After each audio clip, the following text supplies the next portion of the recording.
So, Mr. Dupree, what's Mayor Beal gonna be talking about? Well, just like I said, Jett, he will be making, in his words, an announcement of major historical import, which, if all goes well, will fit nicely in with my lesson plan. It's already gone well for me. We're out of the classroom. But this is English class. How does history fit into it? History begins with storytelling, Kayla.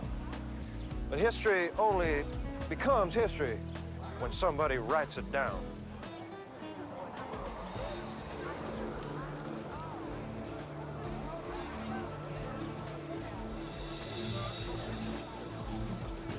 Hey, Nana.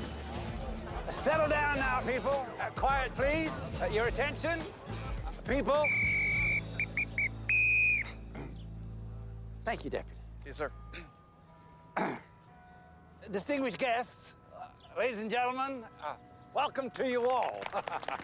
Folks, I'm pleased to announce that this beautiful park will soon be dedicated to the memory of Wilsted's most revered citizen. I mean, of course, Fire Chief Chester P. Fonville, that intrepid hero who saved 15 lives in a devastating fire right here on this very spot, 1925. I want you all to come back here 3 days' time for the ceremony and the celebrations afterwards. Say the word, come on. No, don't tell me come on. It's not the kind. Yes, it is. Silverstone, the ultimate action hero. Top agent for a secret organization. Saving the world, one mission at a time. At least that's who I play on TV. In real life, I'm Jett Jackson. Being a TV star is cool, but being a regular kid is even better. So I had the show moved back to my hometown, Wilsted, North Carolina. Now, I can hang with my friends, which is great. And the best part of all, I get to spend a lot more time with my family. Hey, I'm just trying to live my life as a normal kid, but some people still see me as the famous Jett Jackson. What we witnessed this afternoon was an all but forgotten chapter from the Wilsted history book. A book that in 3 days will forge a new page.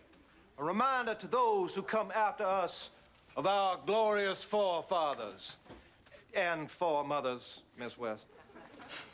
Now, your assignment. I would like you all to do a report on Wilsted's rich heritage. Dig deep.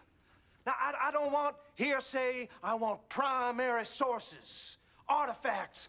Talk to your families, your neighbors. And remember, history is subjective. There may be many truths.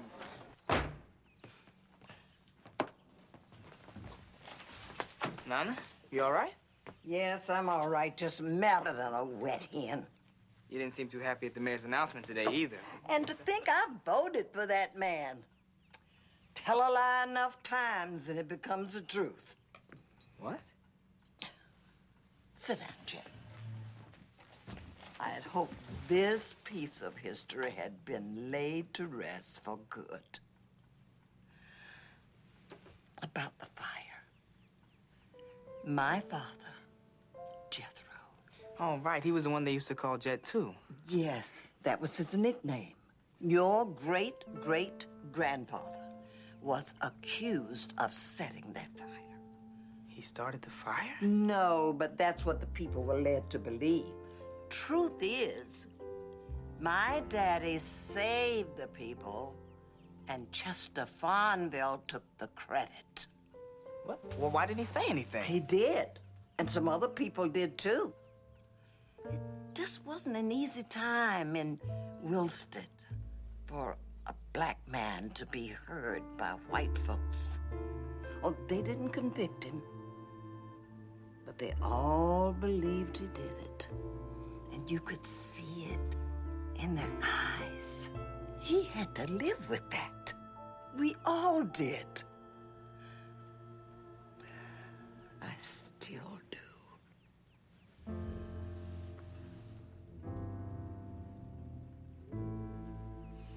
Thanks, Nana. Where are you going? You just gave me a great idea for my school report.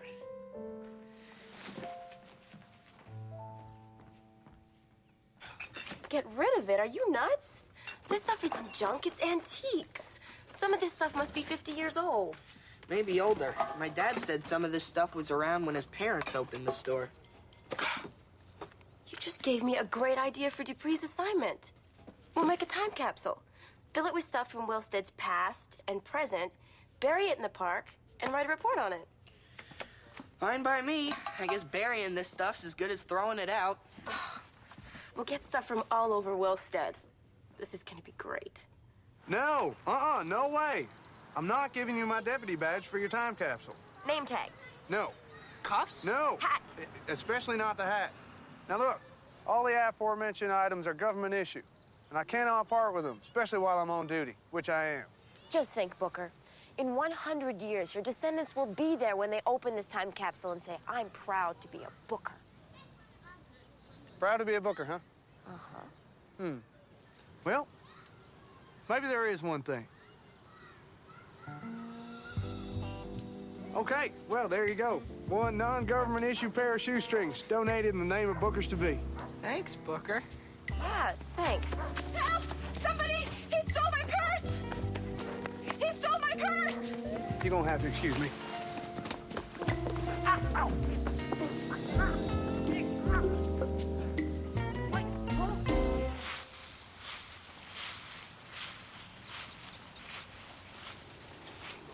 You look lost. You could say that. My name's Jett. Jett. You can call me William. You must be new around here. I haven't seen you before. I just got into town, but I did live around here a few years back. What are you looking for? I don't know. Well, I'm guessing that's gonna make it doubly hard to find, huh? I'm doing a school report on the big Wilsted fire in 1925. They said it happened right here, but how could a park catch fire? Well, this wasn't always a park. You're standing right in the middle of what they used to call Po Town. Whole town. Po Town. Shacks and old rundown buildings. You know, people living right on top of each other. Poor folks. You mean black folk? Well, you do get right to the point, don't you, boy? As they said back then, this is where the coloreds lived. Now, times was hard, but the community was strong. Up until the fire, that is, and then everybody scattered to the four winds. You seem to know a lot. You know how the fire started? Now, that depends on what story you want to believe.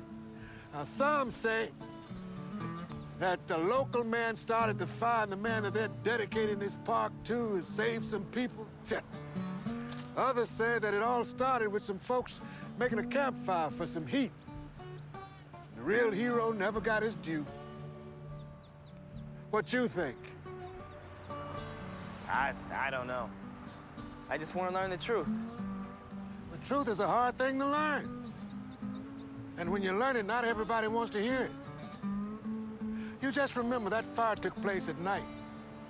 And the night has 1,000 eyes. Well, you'll have to excuse me. I gotta get back to work. The night has 1,000 eyes. William, what? William?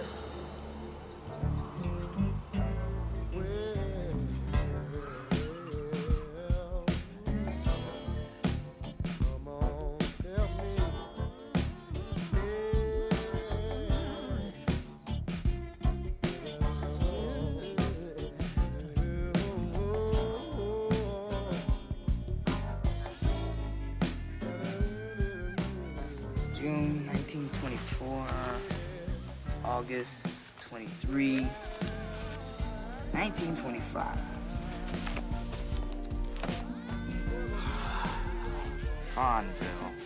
Fonville.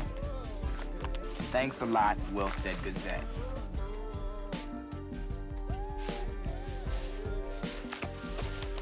The Wilsted Night.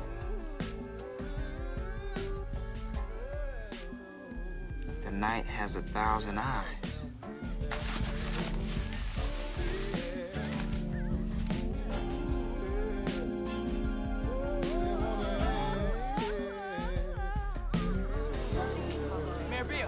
No, Jett, I'm going right over here. Wait, real. I just found this old newspaper that has some information. Yeah, that's fine, Jett, but not right now, okay? I'm busy. Maybe later. But it's about my great-great-grandfather. Aren't you going to join in the festivities? No. They're honoring the wrong man. Well, you sound mighty sure of yourself. I am. Remember you told me the night has 1,000 eyes? Well, the night was Wilsted's colored newspaper a long time ago. Yeah, so it was. You could have just said that. Hey, snap a picture of Jett. It'll be great for the time capsule. Anyway, it tells a very different story about the fire than what most people believe. Oh, how about that? Well, aren't you the smartest cookie in the jar? You know, my nana used to tell me that when I was younger. Or did she now? Your attention, ladies and gentlemen. Without any further ado, let us begin our groundbreaking ceremonies to honor our beloved hero, Chester P. Fonville. Start the bulldozer. Somebody should do something. Somebody should. I tried to tell Mayor Beale. Well, sometimes words not enough. What am I supposed to do? I can't answer that.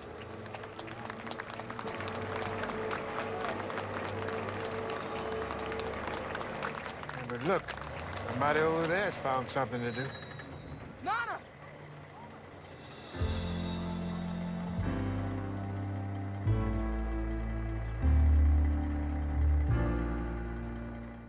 Well, Sheriff, you gonna arrest her or not? I am not. She's my grandmother. Booker? Not a ding-dang chance. I am the mayor. Trust me, you are not gonna win this battle. Now, Miss Coretta, from a family position, now, I admired what you did out there. Now, if I wasn't wearing this badge, I'd have joined you. Oh. But we've got nothing but our beliefs to back us up. That's not true. I found this old newspaper. It proves Jethro's innocence. Let me see that. With all due respect, young man, the Wilstead Night was a fine little newspaper, but its content was, how can I put it, slanted? Not any more slanted than the Wilstead Gazette. Now, I know you have strong feelings on this, Coretta, and if it wasn't so well documented in history, I might have Even taken if that history is a lie, a lie. History is I'm subjective. not going to sit around. Here, you have There's the information in that talk paper about that is- sitting Yeah, anywhere we when you have to stood out consider there it. and you made a mockery of All we need to do is Everybody look at the needs paper to when you calm listen to down. it. This is reasonable.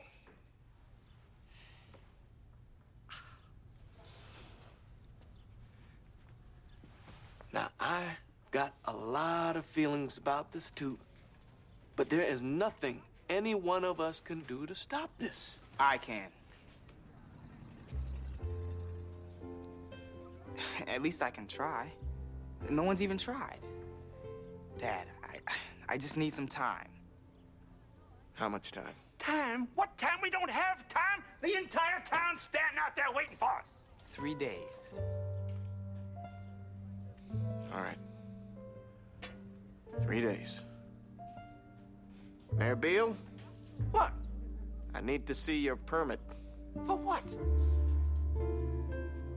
The right to assemble. I don't need a permit to dedicate a park.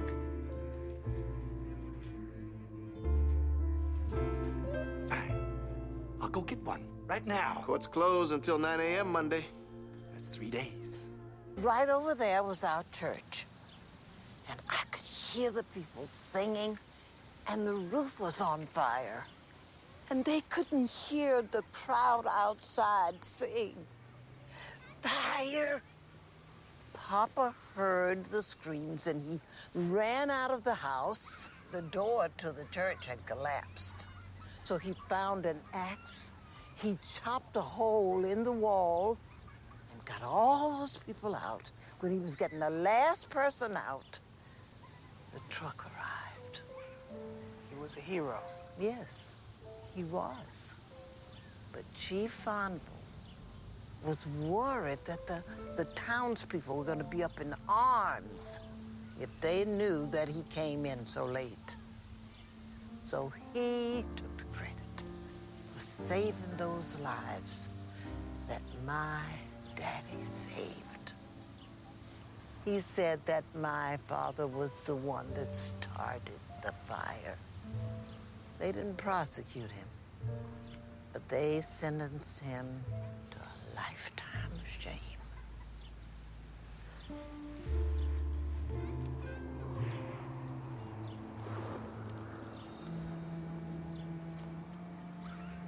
That's not a good picture of me. I don't want people 100 years from now opening up the time capsule and saying, ew.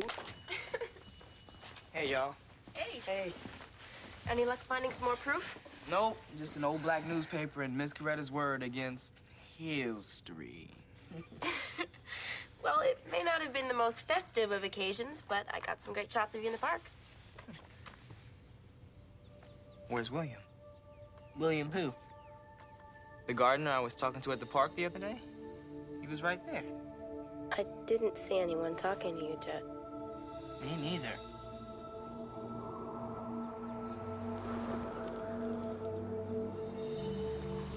William, hey. Hey, Jett, what's the word?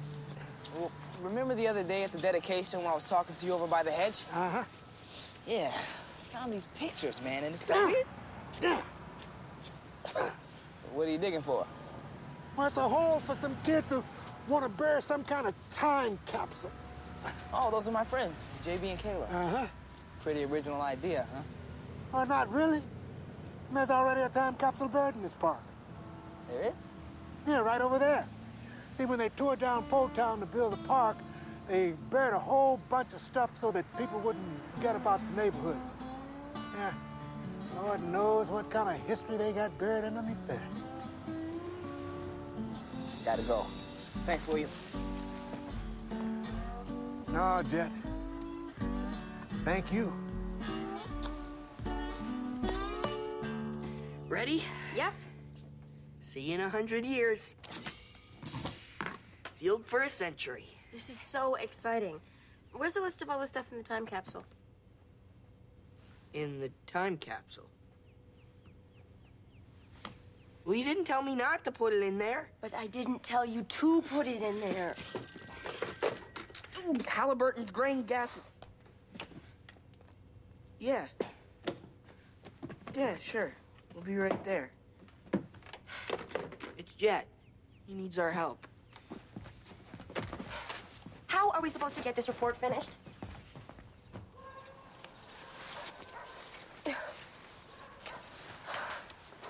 So, Jett, who exactly told you there was another time capsule buried here? William, the guy I was talking to in the park the other day. Oh, the guy that wasn't in the picture we took of you and him. He was there. He was raking and the leaves were moving, so he had to be there. Were they moving like that? It's just the wind, Jett. Okay, Jett, let's say he was there. Did he say what you would find in this time capsule? No. Jett, you know we want to help you. But let's face it, there's nothing here.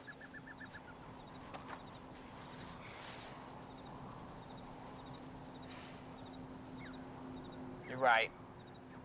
You're right. Let's go home. Good. I'm freezing.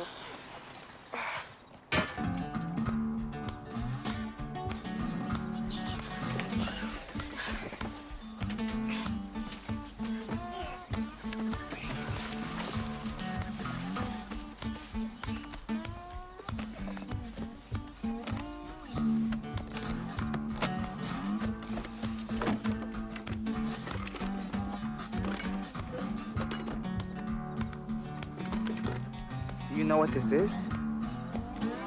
Chester Fawnville's diary? Ridiculous. No, it was put in a time capsule in the 50s. Wasn't supposed to be taken out for another 50 years, but... But that was before they knew they'd have Jett Jackson to deal with. You might want to read it, Mayor Beale. It's actually very interesting reading, especially this part right here, where Chester Fawnville admits to taking false credit for the rescues. And in the last entry written before he dies, he regrets having slandered an innocent man. And you know who that was? My great-great, really great-grandfather. One wonders why this information didn't see the light of day back then. Probably because it would have caused a little too much discomfort to to the powers that be.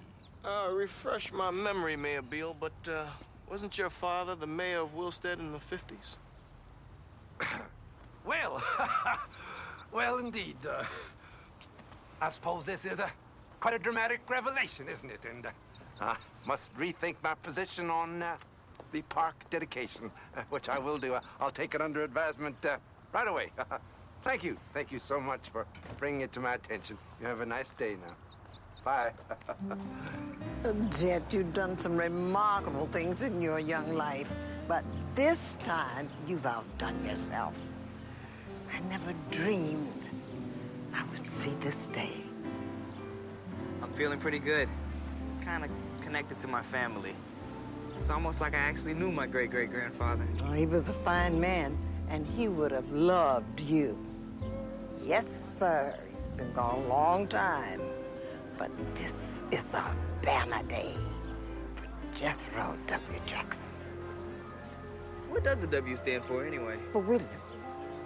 Jethro William Jackson. William.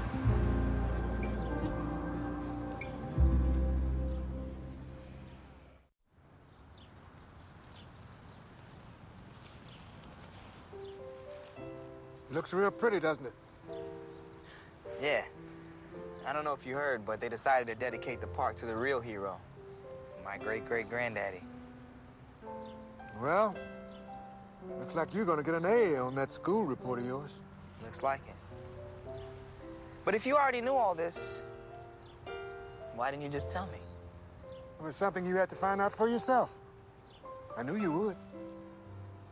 You take care of yourself now, you hear? Take care of yourself, too. Jett.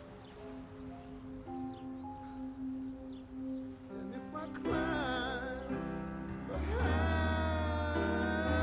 highest mountain, ooh, you know I'll never be far.